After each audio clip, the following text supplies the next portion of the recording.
Grandpa's last game. The sun was dipping low over the quiet town of Brooksville when Grandpa Elias, a frail man of 78, sat on his porch staring at the horizon. His gnarled hands clutched an old pocket watch, a gift from his late wife, while his mind wandered to the betrayal that had nearly broken him.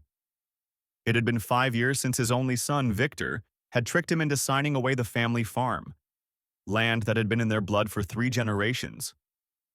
Victor had promised to take care of everything after Grandma passed, but the very next month, he sold the land to a developer and left Elias in a small rented house. For years, Elias said nothing. People whispered about how the old man had been robbed by his own blood, but Elias kept his grief quiet. What Victor didn't know was that Grandpa wasn't just a farmer. He had once been a brilliant chess player, famous in his youth for always planning 10 moves ahead. And now, Elias was ready to make his final move. A month ago, Grandpa received a letter from the city. The developer who bought the land had gone bankrupt. The property was going up for auction. Victor was desperate to buy it back before anyone else. Not out of love for the land, but for the money he could make selling it again. Elias smiled to himself. He had been quietly saving every pension check, every odd job payment, every small gift from kind neighbors. He still didn't have enough to win the auction.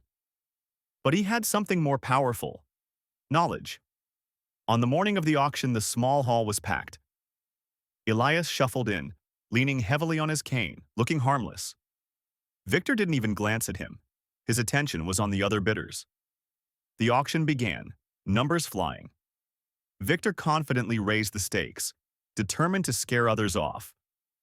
What he didn't realize was that Elias had already spoken to 2 of the biggest bidders, both old chess friends, who agreed to push the price higher and higher, making Victor spend almost everything he had. By the time Victor finally won the auction, sweat was dripping down his forehead. He barely had enough to cover the payment. That's when Elias stood up, his voice calm but sharp. "Excuse me, gentlemen, but I believe this auction is invalid. The title to that land isn't clear." The room went silent. Elias pulled out a file. Copies of old documents showing a small clause in the original sale that Victor had ignored. If the farm ever went unpaid for more than a year, ownership would revert to the last living heir of the original owner. That heir was Elias himself. Gasps filled the room. The auctioneer had no choice but to halt the sale. Within a week, the legal team confirmed it. The farm belonged to Elias once again, free of charge. When Victor came to confront him, anger in his eyes, Elias simply rocked in his chair, the pocket watch ticking softly in his palm. "Son," he said quietly, "you played me once, but you forgot. I taught you how to play." Victor left without another word, his pride crushed. Elias walked back to the farm that evening. The fields were overgrown, but to him, they were beautiful. This wasn't just land. This was home. And as the sunset bathed it in gold, Grandpa Elias smiled. Not out of spite, but because justice, at last, was his.